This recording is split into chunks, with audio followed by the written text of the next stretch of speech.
Goeiemôre. Dit is my absolute voorreg om u welkom te heet by vanoggend se begrotingsrede gesprek. Ons is gelukkig nog nie op die lug nie. Pretoria FM is amper klaar met hulle nuus en hulle sport, so ek wil baie vinnig net aan bestuurslede van Akademia, Marula FM en Marula Media en Pretoria FM, maar gelukkig is ek nie op die lug nie, 'n baie welkom sê. Dis ons voorreg om ons tweede jaar saam met hierdie media vennote die begrotingsrede aan te bied en dis die 6ste jaar wat Akademia reeds met 'n paneelkundiges ons begrotingsrede aanbied. So die van julle wat vanoggend so bietjie geluister het, sal weet, terwyl ek die lang pad geneem het van Linwood af, Centurion toe, het ek gedink, dit is daarom baie woes, dat ons nou ekstra gaan betaal vir petrol. Gelukkig rook ek en drink ek nie, so daar's 'n bietjie verligting, en ek verstaan, daar's 'n rookie wat trek, volgende jaar gaan damp rook toestelle ook ekstra belasting, so dis 'n baie goeie ding, dink ek. En dan is dit wonderlik, ons gaan nog verder ry na ons nuwe kampus toe, maar ek sien, Zander is klaar hier, Zander Botha, ons skenkingsfondsbestuurder, so as u enige skenkings vir ons nuwe kampus wil maak, is daar 'n groter belastingverligting of afskrywing as wat daar in die verlede was. So interessante nuus, laas jaar het ons 'n wonderlike gesprek gehad, sonder 'n begroting. Hierdie jaar weet ek, ons paneelkundiges gaan 'n wonderlike gesprek met ons nuwe opwindende begroting. Miskien lyk dit juist so goed, omdat ons RNE goed werk. Monica gaan dalk vir ons daarop 'n bietjie meer inligting gee. Prof Janie Rousseau. Ons het vir Monica Meinhardt, Pieter Janse van Rensburg en Rika Kalitz, en hulle sal voorgestel word deur Susan sodra ons op die lug is.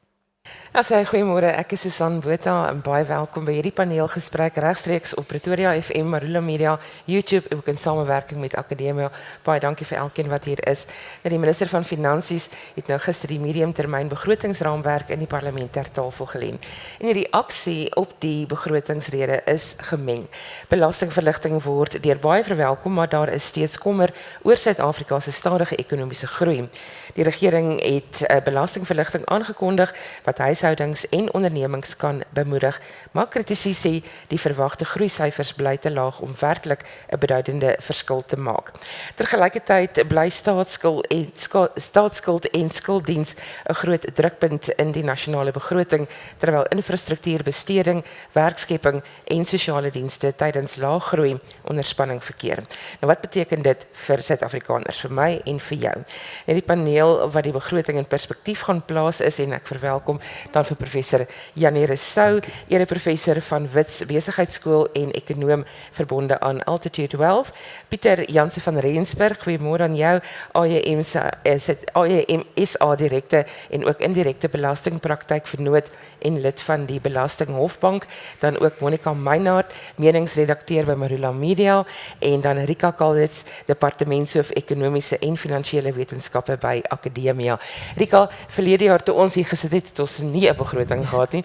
Vanjaar het ons baie om oor te praat. Ja, dankie Susan, en dankie ook vir jou inleiding. Het som het eintlik so goed op. Ek wil vir ons paneellede sommer vlugtig vra oor ons praat en ons reaksie op die begroting was baie vinnig om te sê dit was 'n goeie begroting. Ons sien dat daar meer inkomste ingevorder is, en dit is deels omdat die Suid-Afrikaanse Inkomstediens goeie werk doen en ook die kommoditeite, en ons sien dat daar die rand het versterk. Daar is heelwat reaksie op die mark na gister se begroting. Ons is van die gryslys af, die inflasiekoerse wat aangepas is, so als lyk op die oog af goed.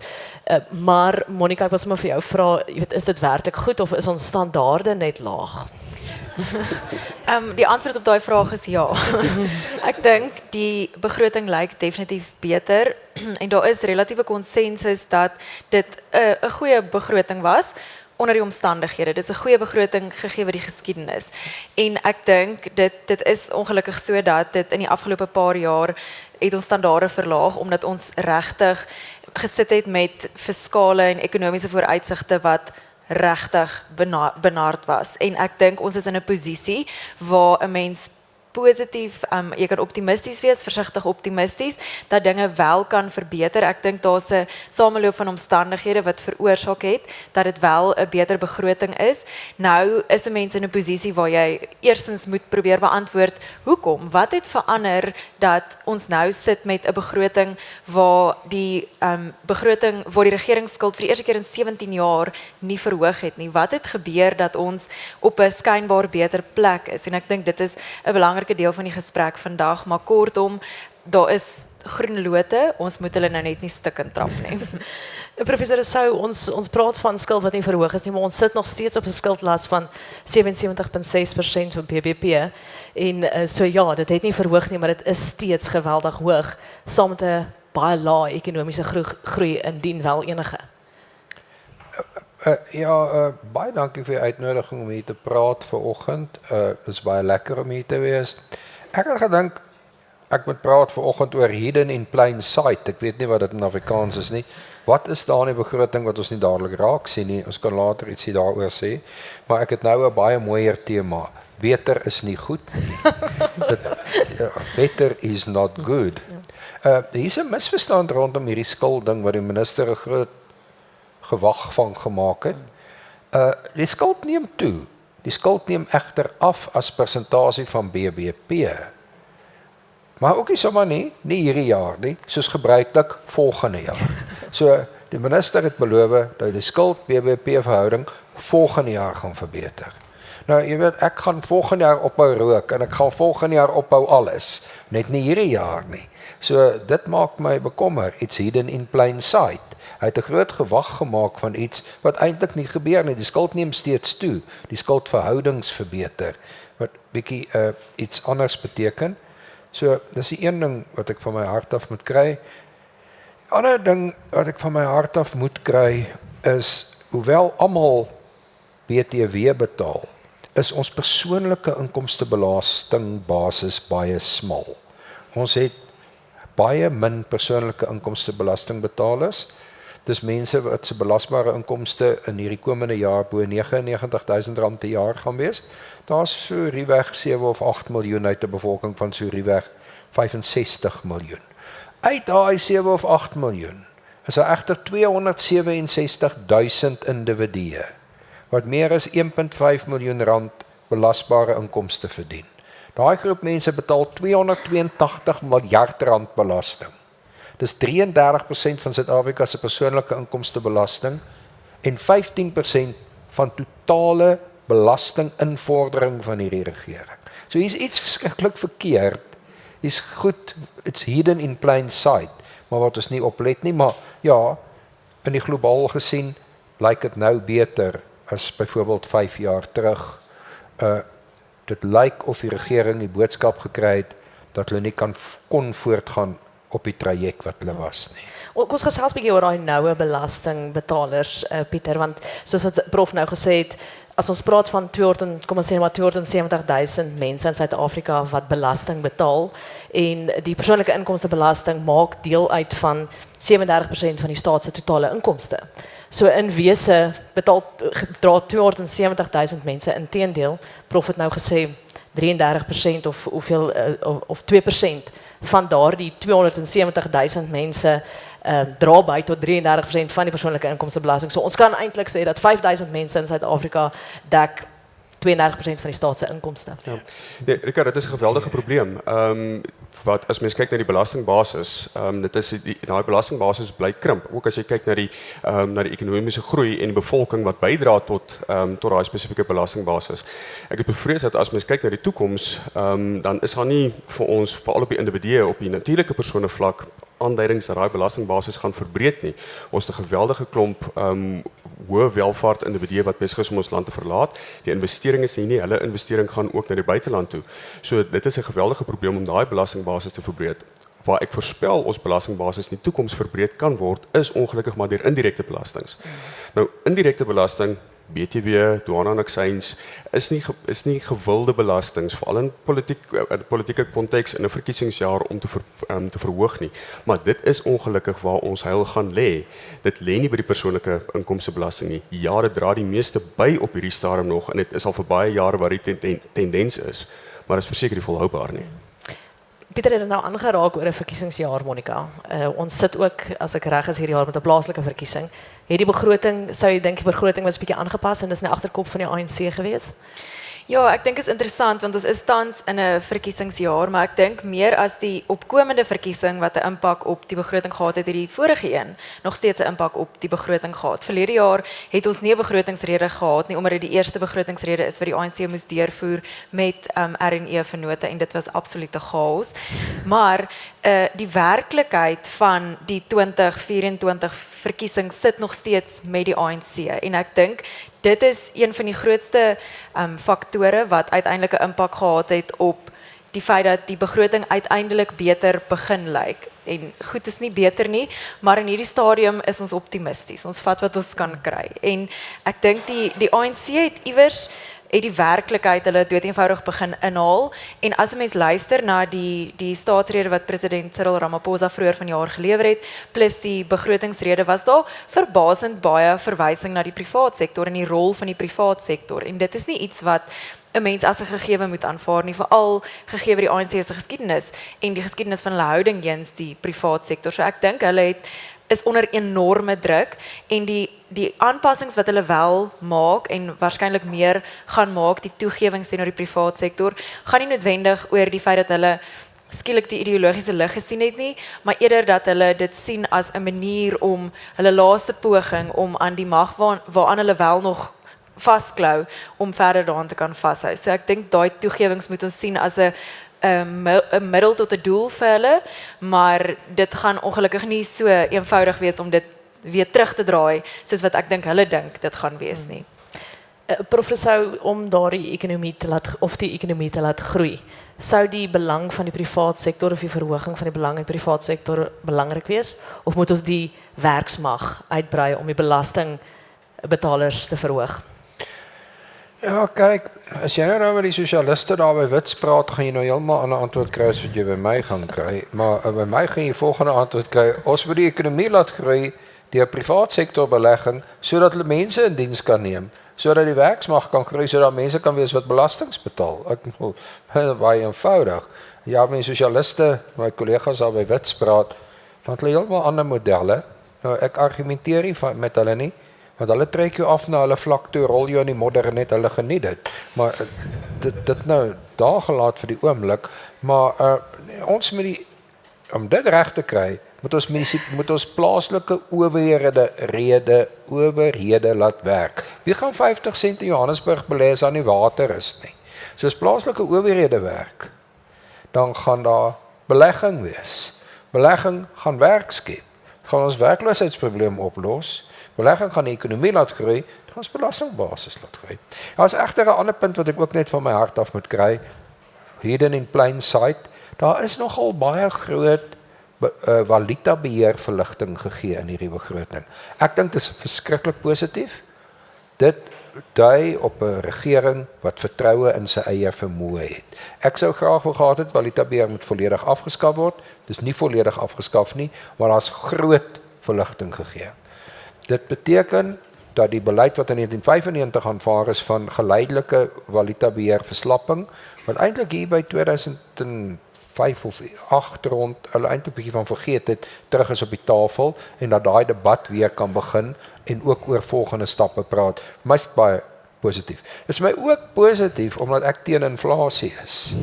En jy moet altyd onthou om hoë inflasie in 'n land te hê vir 'n lang tydperk moet jy valuta beheer hê. Soos wat Suid-Afrika gehad het van 1970 tot 1990. Ons gemiddelde inflasiekoers was 12.3% per jaar. Hoekom die regering dit kon regkry is met valuta beheer kom mense nie hulle geld uit die land uitneem nie. Maar as jy nie valuta beheer het nie en jy het swak beleid en hoë inflasie, vat die mense eenvoudig hulle geld. So dit dui ook op vertroue vir toekomstige fiskale beleid en toekomstige monetêre beleid. So vir my is dit belangrike simboliek. Dis nou in hierdie geval wat dit sommer beter en goed is. Rika, ek wil aansluit by professor Janus. Ek kan nie in die posisie was dat ek Walita Beheer môre onmiddellik geskraap. Dis 'n 1933 stuk wetgewing wat kennelik deur regulasies elke jaar aangevul word, maar dit is 'n geweldige streaming op hierdie stadium. Die toelaag vir natuurlike persone is verhoog van 1 miljoen na 2 miljoen rand. Nou, dit klink asof dit 'n baie goeie verhoging is. Dit gebeur ongelukkig net te stadig. Ons het in 2017 en 2018 het hulle gepraat van die sogenaamde Capital Flow Management System. Dit is eintlik maar net prosesse wat die Reservebank in plek wou gesit het, dat ons kan beweeg na 'n positiewe stelsel in plaas van 'n negatiewe stelsel. Tans is alles effektiewelik verbied sonder dat jy toestemming kry. Nou hulle werk na 'n stelsel toe waar alles goedgekeur is tensy dit spesifiek dan verbied word. Maar ons is weer amper 10 jaar na daai aanvanklike gesprek het. Dit gebeur bloot net te stadig. En die stadige pas waarteen dit plaasvind en wat dit op 'n praktiese vlak gebeur met die gemagtigde handelaars, wat maar tipies die banke is wat polisieman speel tussen die publiek en besighede en die Reservebank dan op die ou end. Daar is 'n wantroue tussen besigheid en die gemagtigde handelaars op hierdie stadium, want transaksies word nie deurgevoer nie. Transaksies wat tipies in die buiteland 3 na 6 maande sal implementeer, vat in Suid-Afrikaanse konteks 18 maande na 2 jaar toe as gevolg van Walita Beheer. En dit skep ongelukkig wantroue. Die stelsel, hoe ons dit tans het in terme van goedkeuring, is net heeltemal oorlaai. Daar's 7 of 8 kommersiële banke wat transaksies kan goedkeur of na die Reservebank toe vat. En ons het duisende transaksies wat moet plaasvind. Die pas van hervorming in Walita Beheer is ongelukkig net te stadig. Kennelik, ons beweeg in die regte rigting. Toelaas is verhoog, as bietjie verslapping in regulasies, maar dit is ongelukkig met stelsel waar ons ekonomiese groei nodig het, waar ons buitelandse direkte investering nodig het, moet dit eenvoudig net vinniger gebeur. Ek wil net nog 'n punt oor Walita Beheer maak wat my nou al 50 jaar lank verbaas. Ek het so 'n bietjie geswat daar by Tikkies en toe later by KwaZulu-Natal en so aan. En toe vind ek eendag uit tot my verbasing, jy kan enigiets swat. Want ons praat vandag hier by Akademia, jy kan wonderlike goed swat hier by Akademia, maar jy kan nie bekom Walita Beheer swat nie. Hierdie stelsel is van nie die 33 af al in plek, en daar is nog nooit 'n graadkursus in Walita Beheer aangebied nie. Die rede daarvoor het ek toe uitgevind, is dis altyd vir mense vertel, is 'n tydelike stelsel wat gaan verdwyn. So niemand wou hulpbronne belê aan die een kant om 'n kursus te ontwikkel nie, en niemand wou dit swat nie, want hulle het gedink hulle kennis gaan obsolet raak. Wat is die mooi woord vir obsolet? Gaan onnodig, oorbodig raak. Maar ons het die stelsel al amper 100 jaar, maar omdat daar elke keer vir ons vertel is, dis tydelik, het niemand ooit in die opleiding rondom Walita Beheer belê nie. En dit is ook een van die groot tekortkominge, die kennis oor Walita Beheer is absoluut in die Reservebank gemonopoliseer. Hulle is soos oudtydse hoëpriesters gewees. Net hulle het die Bybel gehad, en net hulle mag in die Bybel gekyk het. Nou, dit het daarom in die laaste tyd verander, maar dan kon hulle sê, ja, jy het gesondig, of nee, jy het nie gesondig nie. Maar ek dink, dit is ook deel van wat ons nou sien, is dat die kennis baie beter versprei is, maar jy kan nog nie meer kom Walita Beheer gaan swat nie. Dat was maar niks so tydelik soos 'n gedeeltelike staatsuitgawe nie. Kom ons gesels net 'n bietjie oor presies wat gesê is vir die belastingbetalers, wat die individue dalk, en Pieter, ek gaan vir jou hierso inbring, en die een groot aanpassing is die eerste keer in 3 jaar wat die belastingskale met inflasie aangepas is. En ek dink almal het 'n stuk van verligting, is dit genoeg? Dit is natuurlik positief. Laat dit aangepas het, laat ons nie nog 'n jaar stagneer het ten opsigte van dit nie, dieselfde met die mediese krediete. Ek dink wat ons dalk net uit perspektief uit verloor is die 3 jaar wat dit nie aangepas is nie, om dit nou ewesklik aan te pas. Ons is al reeds agter die kurwe waar 3 jaar was. Dis soos om iemand wat in die 90er jare R1000 'n maand verdien het en steeds R1000 'n maand nou te verhoog na R2000 toe, 100% verhoging, en dit klink wonderlik. Dis jy's agter waar jy veronderstel is om te wees. So mens sê nie nee dankie daarvoor nie. Dis definitief positief om te sien dat ons dit weer inbring, en ek dink regtig dit was nodig geweest. Omtrent 12,3 miljard rand wat ons spaar deur dit. Ek is aangenaam verras deur die feit dat ons sogenaamd nog mediese krediete het. Ek het so 3 jaar terug voorspel dat dit iets is wat geskraap gaan word. Ek is gelukkig verkeerd geweest ten opsigte van dit. My voorspelling op daai tyd was maar op nasionale gesondheidsorg om dit te befonds geweest. Ek is wonder nog steeds of dit iets is wat in die toekoms moontlik gaan gebeur. Maar nee, dit is definitief baie positief positief. Aan die besparingskant het ons ook die kerwe vir bydraes aan uitreefondse, uitreaniteit en pensioenfondse 350 na 450 000 rand toe, wat baie positief is. Ook die belastingvrye spaarrekeninge 36 na 46 000 rand toe. Ongelukkig is die lewenslimiet saam, maar dit is nie aangepas nie, maar nietemin weer eens ons vat wat ons kry.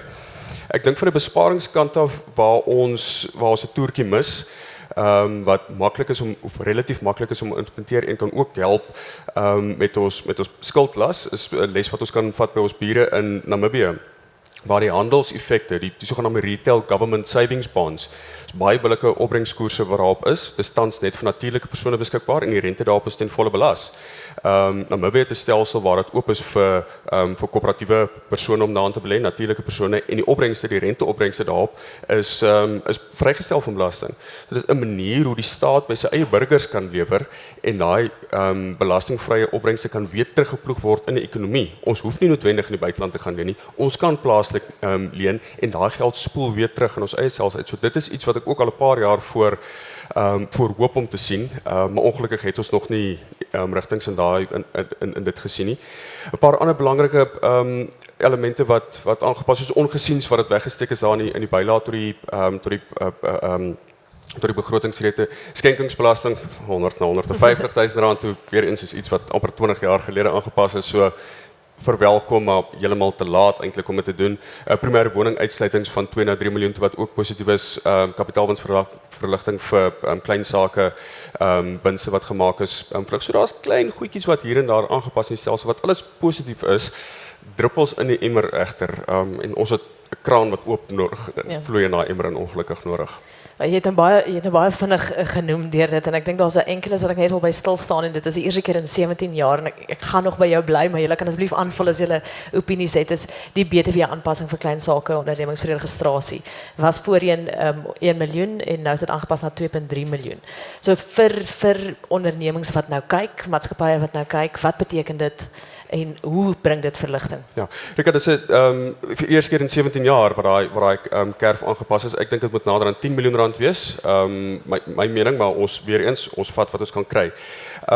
Dit is egter nie so eenvoudig vir besighede wat tans geregistreer is vir BTW, maar steeds onder daai drempel is om net op te hou BTW om te vra nie. Jy is nou steeds reeds deel van daai BTW net. Jy is nou daarin. Jy is 'n BTW ondernemer. Vir jou om uit te klim uit daai belasting net uit, gaan jy moet deregistreer vir BTW. Dit is 'n aktiewe proses wat moet plaasvind en daar is ongelukkig weer uitsetbelastingverpligting daar. Dit beteken dit gaan jou geld kos om uit die BTW stelsel uit te klim. Want daai stelsel probeer die status quo handhaaf wat dit sou wees sou jy nooit vir BTW geregistreer het nie. Soos jy baat is 'n toerusting, 'n kantoorgebou, waar die geval ook al mag wees waarop jy geregtig was destyds om BTW insette te kry en jy wil nou uitklim met daai stelsel uit, dan moet jy die BTW wat jy destyds geregtig was om te eis, moet jy nou weer terugbetaal. So dit kan 'n verhindering wees vir maatskappye wat alhoewel hulle onder die nuwe drempel is, om uit te klim met daai stelsel uit, want dit kom met geweldige finansiële gevolge vir hulle op hierdie stadium.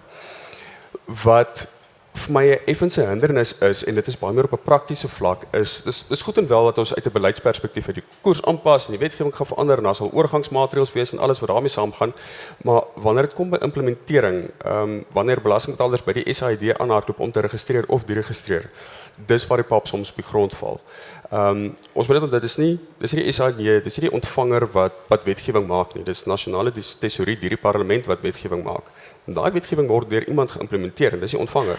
Hy het natuurlik sy eie stelsels en prosesse wat nie noodwendig wetgewend is nie, wat goed is wat ergens in 'n handleiding geskryf is en waar jy afhanklik is van 'n klerk wat sit en kyk na 'n saaknommer en kyk na ondersteunende dokumentasie. So uit 'n beleidsperspektief uit, yes, dit klink goed en dit is positief, maar soos Engelse sê, the proof will be in the pudding, as mens by die SAID aangehardloop kom of dit deregistreer of herregistreer, om te kyk of hulle werklik met sy hand vat en deur daai proses gaan, want op hierdie stadium is dit absolute nagmerrie.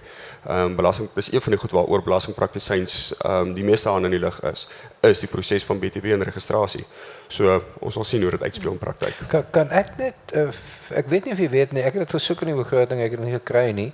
As jy nie weet nie, dan moet ons maar vir iemand anders na die tyd vra. Maar op die oomblik is 'n individu nie belasbare inkomste bo R1 miljoen kry, moet daai individu ook vir BTW registreer. Byvoorbeeld direkteursfooie en so meer.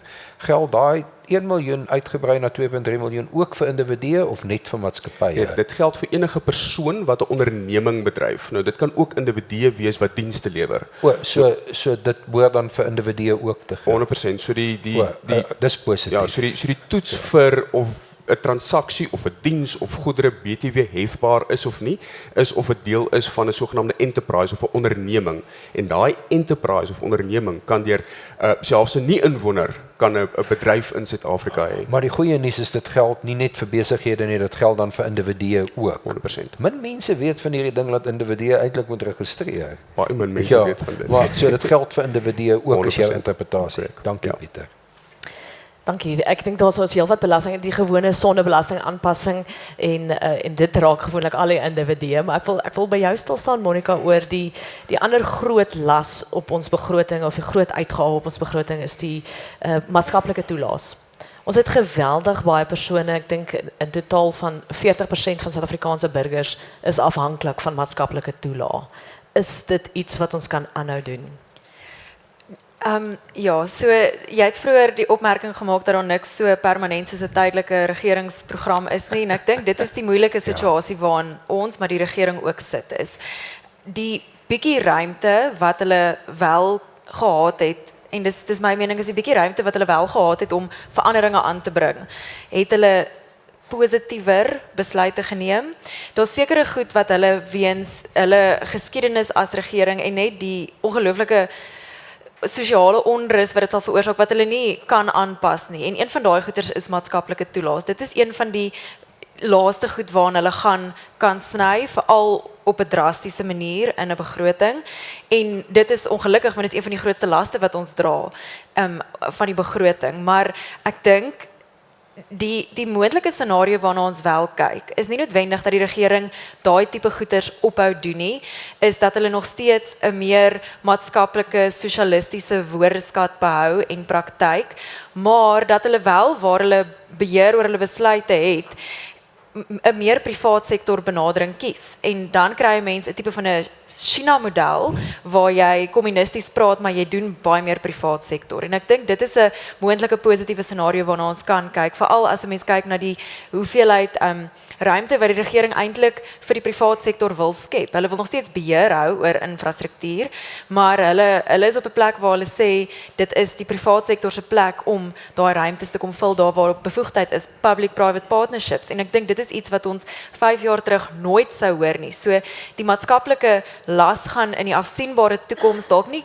kleiner word nie, maar ons gaan nie die vreemde balanseertoertjie dalk suksesvol kan doen waar ons die ekonomie kan laat groei en werke met ander woorde in die proses skep en die hoeveelheid mense wat desperaat afhanklik van die staat is verminder en dan gaan die regering nie daai besluit hoef te neem om maatskaplike toelaas op te hou betaal nie want mense gaan beter werke kry in 'n ekonomie wat groei, maar daarvoor moet die ekonomie groei en ek dink in hierdie stadium is die sosiale en die gemeenskaps en die privaat sektor in Suid-Afrika is regtig op 'n vreemde desperate plek waar mense enige gaping wat daar is, gaan hulle met beide hande aangryp. En mense sien dit met hoe die kragkrisis opgelos is.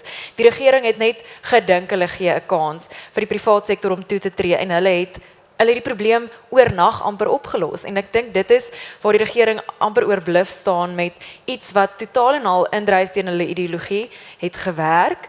Hulle hou nie daarvan nie, dit maak hulle ongemaklik, dit maak nie vir hulle sin nie, maar dit het gewerk en dit is besig om hulle in 'n sekere sin te red ook. So ek dink omdat hulle baie daai kan baat om die privaat sektor te laat toetree, is dit iets wat ons kan sien en dan gaan daar 'n sekere werklikheid op die grond neergesit word en mag gaan na vermoë skuif en dan gaan die regering dit nie kan omkeer nie. So hoor jy reg dat Ja, 'n belangrike punt. Ek het baie al in Suid-Afrika gepraat van stealth taxes, is belasting wat ingesmokkel word sonder dat ons dit sien. Wat ons op die oomblik sien is stealth privatization. ja. Dis wat die besig is om te dit. gebeur. Dit word ingesmokkel. Dus jy stel dit baie mooi. Raad sektor gryp dit met alle hande aan. 'n Stealth privatization sonder die regering se beleid is. Is ons op 'n plek waar die regering se ideologie eintlik maar net bloot nie meer volhoubaar is nie en hulle begin dit voel. Ja, 100%. Hulle het nie meer antwoorde nie en hulle het regtig alles probeer wat nog soort van binne hulle ideologiese verwysingsraamwerk gepas het. Hulle het elke liewe oplossing probeer en dit sou nooit werk nie want dit is 'n onvolhoubare ideologie om mee te begin. En ek dink dit is hoekom ons regtig dankbaar kan wees in Suid-Afrika en daar's twee dele daarvan, dankbaar vir hoe ongelooflik weerbaar en veerkragtig ons gemeenskapssektor en privaat sektor is, want elke stukkie vooruitgang wat ons beleef het die afgelope 10-15 jaar was ten spyte van die regering. Hulle het dit so moeilik as moontlik en so ondraaglik as moontlik gemaak om vooruit te gaan en ons het dit nog steeds reg gekry, soort van. En ek dink as ons 'n geleentheid gaan kry om dit net aan te gryp, gaan die regering niks daaraan kan doen nie. En ek dink dit is hoekom dit is nog nie goed nie, maar daar's regtig positiewe vooruitsigte dink ek in hierdie opsig. Prof Janie, maar ons het gepraat van die noue belastingbetaler. Ons het nou sit ons met welstandstoelae persone wat afhanklik is van welstandstoelae van 26.5 miljoen en waar ons 'n werksmag het van 17.1 miljoen mense. So vir elke persoon wat werk is daar 1,5 wat afhanklik is van die staat en ons het vroeër genoem dat slegs 270.000 belasting betaal. Dit raak amper onmoontlik om te sien hoe die ekonomie kan groei met daai syfers. Nee, absoluut. Ek het so 10 jaar terug hierdie gedagte gehad van die fiskale afgrond. Ek is verguis daai tyd daaroor. Nou erken die tesourie aan my ek was reg. Hulle was verkeerd dat die beleid intussen verander het. Maar op daai stadium het ek reeds uitgewerk dat as die trajectorie voortgaan, dan gaan ons op staatsdiens salarisse, sosiale toelaas en rente meer as 100% van alle belastinginkomste betaal. Nou ons het dit daarom afgeweer. Maar dit is baie eenvoudig. Ons kan nie volhoubaar toelaas aan 26 miljoen mense betaal nie. Ek glo jy hoef nie ekonomie een te hê om dit te verstaan nie. Maar hoe om dit op te los is om die ekonomie te laat groei en mense in diens te neem. Maar terwyl ons so van die werkers en die mense praat, is die ander dingetjie wat my bekommer. Ek het in gister se begroting gehoor hulle het 'n klomp spookwerkers in die staatsdiens opgespoor. Nou so hulle is waarskynlik nou ook werkloos, maar hulle was seker heeltyd werkloos. Maar ek wonder nou net, as daar salarisse vir daai spookwerkers betaal is, moes iemand die begunstigdes van daai betalings gewees het. Nou ek wil net weet wie gaan tronk toe. Ons gaan eers 'n kommissie moet stig om dit ek is nou op die punt waar ek wil hê met 'n paar mense tronk toe gaan. Ek sal vir my lekker wees. Ek dink Dr. Groenewald het meer kliënte nodig by gevangenisdienste. So, dit is skrikwekkend, prof. Daar was nie net vir die spookwerkers nie, maar ook vir die staatsmaatskaplike toelaas wat nie reg is. Maar daai spookwerkers, iemand het daai geld gevat. Dis die stukkie wat ek beloor. Ek het gister terloops het nou niks meer begroting doen nie. Ek was by 'n ander konferensie oor artificial intelligence. Kunsmatige intelligensie. En ek het net een ding daar gehoor. Kunsmatige intelligensie is die toekoms. En ek het net een ding besef. Jy kan nie AI in die tronk sit. Daar's nog steeds 'n individu wat met tronk toe gaan. So ek is nou lus dat mense met tronk toe gaan. Die interessante, ons het mense dink is addisionele belastings, nuwe riglyne, nuwe maatreëls. Hoe kan ons die belastingbasis uitbrei? Al daai tipe goed. Dis alles vreeslik filosofies en polities wat mense altyd daar gesels, maar dit om 'n idee te gee hoe maklik dit eintlik kan wees. 'n Kollega deel vanoggend met my soos die laaste 2 jaar wat ons die globale minimumbelasting. Dis die groot ding gewees en ons het miljoene rande in die navorsing spandeer en ons het wetgewing wat in die verband is. Dit is 'n reuse ding en mense dink hierdie is die nuwe belasting. Vooruitskattings is afgepas van 8 miljard rand na 2 miljard rand. Daai 2 miljard rand word opgemaak deur die 4000 spookwerkers wat nie betaal moet word nie. So ons het 'n hele nuwe belastingregime, belastingstelsel waar ons moet inknoop met die res van die wêreld oor hoe hierdie globale minimumbelasting werk en is reëls en regulasies en maatreëls oor grens in ons moet sê die 4000 effektiewe werknemers moes uitgeskakel en dat ons al reeds daai belasting het ons opgemaak. Dit wys mense net hoe eenvoudig dit kan wees as ons aan die spanderingskant en aan die korrupsiekant maatreëls kan tref. Ons kan nou baie gesels oor die onregmatige handel in veral sigarette en drank en alles wat daarmee saamgaan. Ons gesien BAT wat fabrieke sluit as gevolg van dit en hoeveel dit inkomste wat daarmee verlore gaan. Maar is nie nodig vir nuwe belastings nie of nuwe stelsels nie of hou selfs die belastingbasis waar hy is, maar sny aan die onderkant daai vermorsing. die staatssalarisse selfs, nou ons het gepraat van die spookwerkers, maar dit is selfs groot. Ons het gesien, net om die vergelijking te tref van maatskaplike toelaas wat verhoog is in lyn is met inflasie, wat dan nou rondom 3,4, 3,5% is. Nou, 'n staatstoelaag is hier rondom 2000, 3000 rand, so 3,5% verhoging van dit is maar heel wat klein, teenoor die verhoging wat ons sien by die staatssalaris is 4,4%. En dit is 'n, kom ons sê, R60,000 'n maand vir salaris, 4,4 op dit is heel wat hoër. Hoe is dit regverdig? As ons sê maatskaplike toelaas is vir inflasieverhoging, Monica, maar die staat gaan 'n verhoging hê van 4,4. Hoekom kan hulle nie ook by inflasie bly nie?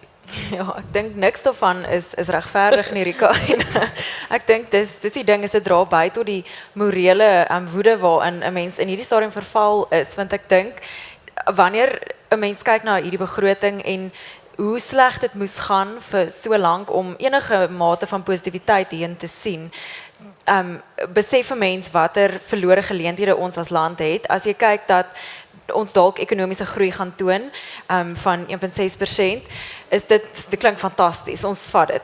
Maar dit is so min in vergelyking met ons eweknie. En is dit optimisties, prof, is dit te hoog? Nee, ek het mal oor jou uitdrukking. Ons is dankbaar, ons vat dit. En dit is nie waar ons moes wees nie. So ek dink dit is 'n baie gevaarlike pad om te stap wanneer 'n mens praat oor die morele reg of onreg van verhogings en belasting en hoeveelhede en die las wat ons dra, want niks daarvan is regverdig of regverdigbaar nie. Ek dink wat ons wel kan doen is om dit vir mekaar te sê en om dan te kyk hoe ons iets beter kan forceer, want dit is die realistiese pad om vir die regering te wag om beter besluite te neem waar hulle self in die proses in die voet skiet of net 'n bietjie minder benadeel is so onrealisties. So dit is een van die laaste maniere hoe ons verandering gaan teweegbring, en ek dink daai morele onreg is wyd en diep onder die mense, en ek dink as 'n mens nou weer kan terugkeer na die feit dat dit 'n verkiesingsjaar is en waar mense op plaaslike vlak moet gaan stem, waar alles rondom hulle uitmekaar val, en dit waar daar wel instandhouding en vooruitgang is dit buite die regering. Dis in die privaat sektor, dis in die gemeenskap, dis in tradisionele leierskap, en ek dink daar moet mens ook net 'n skuif begin aangaan, en ek dink dit is iets wat deurslaggewend positief kan wees, as 'n mens daai boodskap kan oordra, dat jy hoef nie aan die regering deel te neem nie, maar neem aan iets anders deel. Ja, ek wil tog vir jou vra ook, want jy het verwys na die plaaslike regeringsverkiesing, is 'n groot jaar, en jy het ook gesê, soos tereg, daar's dinge wat uitmekaar uitval, infrastruktuur, bestuur vind nie plaas nie, maar daar's ook groot toegewings wat gemaak word vir infrastruktuurverbetering. Maar dan sien 'n mens aan die einde van die finansiële jaar hoeveel geld teruggestuur word na die tesourier toe vir geld wat nie spandeer is nie. So hoe volhoubaar is daardie toegewings om te maak, want dan word belasting ingevorder op plaaslike regeringsvlak. Daardie instandhouding vind nie plaas, die geld word teruggestuur na die tesourier toe. Hoe vind daardie balans plaas en hoe gaan dit reggemaak word? Ja, ek dink nie daar's 'n eenvoudige antwoord nie, en ek dink dit gaan regtig op 'n saak tot saak basis gaan 'n mens suksesse moet forceer, en ek dink dit is waar privaat sektor betrokkenheid en publieke betrokkenheid so belangrik gaan wees. Dit gaan nie van self gebeur nie. Daar gaan nie oornag beter bestuur in munisipaliteite plaasvind nie, maar daar waar gemeenskappe in die verlede doeteenvoudig ongenaakbaar genoeg was en lank genoeg aangehou het met oplossings waarmee hulle vorendag gekom het, wat hulle in baie gevalle finansier en onderhou en bedryf, daar was suksesse, en dit is nie hoe dit moet wees nie, dit is nie veronderstel om so moeilik te wees om die land basies in stand te hou nie, maar ek dink dit is realisties hoe die pad gaan lyk. Dit gaan stadig maar seker onder die wrakke van die regering, ook op munisipale vlak, uitstyg, omdat daar behoefte is daarvoor. En daar waar die privaat sektor die vermoë gaan hê om water te herstel of om rioolnetwerke te verbeter, gaan hulle kom met oplossings, en hulle gaan dit doeteenvoudig doen. En ek dink, in hierdie stadium is die regering so desperaat dat hulle dit gaan vat. Selfs al gaan dit vir hulle soos 'n magstoegewing voel, wat dit ook is hulle ook deeglik bewus van die feit dat hulle dit nie kan bekostig om 'n waterkrisis in hierdie verkiesingsjaar te hê, soos wat ons 'n kragkrisis in die vorige een gehad het, nie, met water wat mens kan argumenteer veel erger is en baie moeiliker is om op individuele vlak selfs op te los. ons het nou genoem, of Prof het ook genoem, dat volgende jaar gaan die skuld beter wees en ons sien dat die balansverskil volgende jaar en die jaar daarna laer gaan wees. En 'n groot deel daarvan is die Suid-Afrikaanse Inkomstediens wat geweldig goeie werk doen om belasting in te vorder. Maar meneer Kieswetter is nou tree uit sy amp. Ons weet nog nie wie hom gaan opvolg nie, maar is dit iets wat ons moet bekommer? Nee, as mens kyk na wat hulle die laaste 7-8 jaar reg gekry het in terme van 'n vervalle stelsel weer herbou effektiewelik van voor af. Daar was niks na Tomojani oor gewees nie. Daar was nie struktuur nie, daar was nie stelsel nie. Die ontvanger het 'n geweldige klomp goeie mense verloor en hulle is op 'n plek weer waar mens kan bevestig dat hulle 'n wêreldklas inkomstediens is. Die tegnologie wat ons gebruik in Suid-Afrika, ek praat van ons het gewoond geraak aan die e-filing stelsel. Nie alle lande het dit nie. Daar is eerste wêreld lande wat nog op papierstelsels werk. So ons is bevoorreg om daai stelsels te hê. Daar is in die senior strukture by die ontvanger is daar geweldige knap, goed geskoolde persone wat stelsels verstaan en wie mens op 1-tot-1 basis saam met hulle kan werk. Dit is 'n reuse organisasie natuurlik. Soos wat jy in enige ander organisasie gaan kry, gaan jy individue hê wat 'n proses frustreer met wie jy nie kan werk nie, wat jy verstaan hoe die wetgewing werk en alles wat daarmee saamgaan nie. Maar op 'n hoë vlak dink ek definitief daar is 'n geweldige 'n goeie stelsel wat Edward Kieswetter agterlaat. Die kommissaris se rol dink ek is ongelukkig soms ook nie net 'n direkte operasionele een nie, dis ook maar 'n politieke spel wat hy speel. Die minister het gister vir Edward Kieswetter baie geluk ook gewens vir sy tydperk daar. Ek dink hy het geweldig goed gedoen. Hy het 'n baie goeie balans gehandhaaf tussen die politieke gedeelte en om weer 'n stelsel te bou wat werk. As mens net kyk in terme van die invorderings wat van 14 miljard na 6 miljard rand wat hulle het afgedryf het oor die laaste jare. Ja, kennelik, dit frustreer soms die publiek want daar is soms stappe wat geneem word wat so bietjie buite die gewoon is en wat buite wetgewing is wat weer belastingbetalers klomp geld kos om daai posisies aan te beweeg. Maar ek dink as mens net perspektief sien for the greater good, dink ek is dit baie positiewe stappe wat geneem word. So nee, ek is nie bekommerd oor meneer Kieswetter wat oor 2 maande klaarmaak nie. Daar is so hier en daar is daar bespiegelinge oor wie die opvolger mag wees. Indien die bespiegelinge akkuraat is, dink ek gaan ons in baie veilige hande wees en kan ons positief wees oor wat vorentoe gaan. Ons moet net die belastingbetaler gemeenskap moet ook net besef dat die SAID spandeer nie die geld nie. Hulle skryf nie die checks uit nie. Hulle gee nie geld vir die plaaslike regering of vir infrastruktuur of vir medies. Dis nie hulle werk nie. Hulle mandaat is om wetgewende mandaat daarbey is om aggressief belasting te vorder. Dis hulle werk om belasting te gaan vorder. Daarna stop dit. Daarna is dit iemand anders se spanderingssiklus. So ook is dit die belastingbetaler se mandaat en sy werk om binne die wetgewende raamwerk so min as moontlik te betaal. Daar is altyd hierdie wetywering tussen die wetgewende proses en die ontvanger wat 'n mandaat het en die belastingbetaler wat slegs soveel betaal as wat hy moet. Die hele vraagstuk rondom belastingontduiking en belastingvermyding en hoe moeg belastingbetalers is om die geld gemors word. Dink ons moet dit in perspektief hou dat dit is nie die SAID se werk om haar geld te spandeer nie. Hy het 'n mandaat om te gaan belasting haal en hy moet dit doen en hy doen dit goed. En ek dink hulle gaan dit nog beter doen in die toekoms. So ek dink dis positief wat vir ons agtergelaat word. Sou dit nie beter wees as hulle dit kon spandeer nie? Ek wou net by Pieter aansluit. Ek vermoed wat gebeur het is dat meneer Tomojani en sy spannetjie was daar by die inkomstediens en het die plek gebreek. En toe het die ANC gesnap dat as die inkomstediens nie gaan werk nie, gaan daar nie inkomste wees om gesteel te word nie. Nou, dis nie inkomstediens wat die geld steel soos Pieter heeltemal reg sê nie.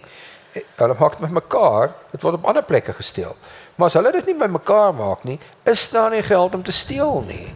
En ek dink om daai rede sal die ANC ten minste nie weer toelaat dat die inkomstediens tot niet gaan nie, want as die inkomstediens tot niet gaan, kan jy nie spanderingskant steel nie. So daarom is ek positief dat die inkomstediens nie weer tot niet sal gaan nie. Maar asseblief, ek moet dit onderstreep, het word nie by die inkomstediens gesteel nie. Het word, soos Pieter baie mooi verduidelik het, aan die spanderingskant gesteel. Wel deel van daai oorspandering in die staat beteken dat daar nou 'n geweldige skuldlas is op eintlik belastingbetalers. Maar ek wil nou vir prof as 'n goeie professor in ekonomie vra om vir ons te verduidelik wat beteken dit regtig as hulle sê 77,3% tot BBP is die skuld. Wat beteken dit? Okay. Dit beteken Kort prof. dit beteken is baie geld. Dit is werklik baie geld. Kyk, die staat van hier tussen 2003 en 2008 het die staat elke jaar vir oorskot begroot. Inkomste is meer uitgawes. Maar die staat begroot vir 'n tekort elke jaar. Hulle leen dit eenvoudig. Hulle leen dit nie by wie nie, hulle leen dit by ons, vriende. Deur pensioenfondse. Soos ons hier sit is, ons lid is van 'n pensioenfonds, ons is die trotse eienaars van staatsskuld. Dis 'n bietjie ontstellend om dit te hoor, maar dis die feite. So daai tekort wat hulle elke jaar leen, word eenvoudig by die staatsskuld getel. So die staatsskuld neem elke jaar toe met die begrotingstekort. Nou 'n baie bekende internasionale berekening om te wys in watse posisie 'n land fiskaal is om die land se staatsskuld of noem dit owerheidsskuld of noem dit regeringsskuld uit te druk as 'n persentasie van die land se BBP. So dis eenvoudig wat hier gebeur. En wat in ons geval gebeur het, is staatsskuld as persentasie van die BBP het gegroei van so wat 28% in 2008 tot so wat 78% waar ons nou is. En dit is absoluut onvolhoubare groei, want daarteenoor groei natuurlik die rente wat jy daarop moet betaal. En op die oomblik betaal die Suid-Afrikaanse regering 1,2 miljard rand 'n dag aan rente op hierdie staatsskuld. Hierdie skuld groei nog steeds met die tekortvoorlenings, maar die verhouding tot die BBP is besig om af te neem. So die verhouding lyk beter, die getalle lyk nie beter nie. Want soos jy reg gesê het, ons vat daai 1,5 of daai 1,6%. Ons vat hom. En ons vat die jaar daarna 1,8 en ons vat die jaar daarna 2%. Daai bietjie hoër ekonomiese groei laat juis hierdie verhoudings beter lyk. Is die aanpassing van inflasie, ek weet die minister van Finansies was nie baie genee om die aanpassings te maak van 'n laer inflasie nie. Is dit iets wat vir ons as Suid-Afrikaners goed is en dalk 'n moontlike rentekoers aanpassings? Kyk, ek is teen inflasie. Ek het 'n boek geskryf, Inflation is Ungood and Other Sexual Truths. En my subtema is Inflation will screw you. Feite. So ek is teen inflasie. Die minister was meer huiwerig as die president. Die president van die Reservebank, meneer Ganyago, is absoluut vreesloos. Ek het die hoogste respek vir hom soos vir meneer Kieswetter. Hy het gedruk vir die 3% inflasie teiken en skielik sien ons die voordeel daarvan. Want omdat daar skielik vertroue is dat hierdie 3% teiken bereik gaan word, is die rentekoers wat op nuwe staatsskuld betaal word besig om af te kom in 'n verwagting van laer toekomstige inflasie. So die gemiddelde Suid-Afrikaner sien reeds by wyse van rente op staatsskuld in die nuwe jaar die voordeel van die laer inflasie teiken. Interessant, mens sien die wisselwerking ook daarmee met die sprake dat dat ons moontlik kan wegdoen met 'n prima koers en met ander koerse dat dit alles met verwysing na 'n repo koers kan wees. So dit lyk my dit is alles verbandhoudend ook met mekaar en dat daar 'n langer termyn doelwit is met dit. Ja, maar in kort, laer inflasie is vir almal van ons goed en in hierdie geval sien ons dit in 'n laer rente wat vir nuwe staatsskuld betaal word. Net so vir interessantheid, is nou nie regtig 'n statistiek wat mense opgewonde maak nie, maar die rente op skuld vir die regering per jaar wat elke individu in Suid-Afrika betaal, is net so oor die R100,000. So eintlik in wese is elkeen van ons R100,000 ryker, maar jy betaal R100,000 se rente op die staat se skuld. Ek dink ons moet begin afsluit, Susan, so ek dink ek wil vir elkeen van julle vra om se laaste gedagtes, dalk as daar iets positief is uit die begroting of wat laaste gedagtes wat julle wil deel oor die begrotingsrede en waarna ons moet uitkyk. Pieter, sommer hier by jou begin. Rika, positief net te min en te stadig. Dit is ons kan nie ja, as dit elke jaar met hierdie bietjies is, gaan ons nie voorkom nie. Ons het leiers nodig wat kan hard slaan en vinnig slaan in terme van validabeheer, in terme van belastingregulasies, in terme van implementering. Vergeet van ideologieë. So positief, maar regtig eenvoudig net te stadig. Ons moet meer vuur maak onder die stelsel, onder die besluitnemers, dat dit vinniger kan gebeur. Ek wil net vra, hoe doen ons dit? Hoe maak ons meer vuur? By die stembus. Monica?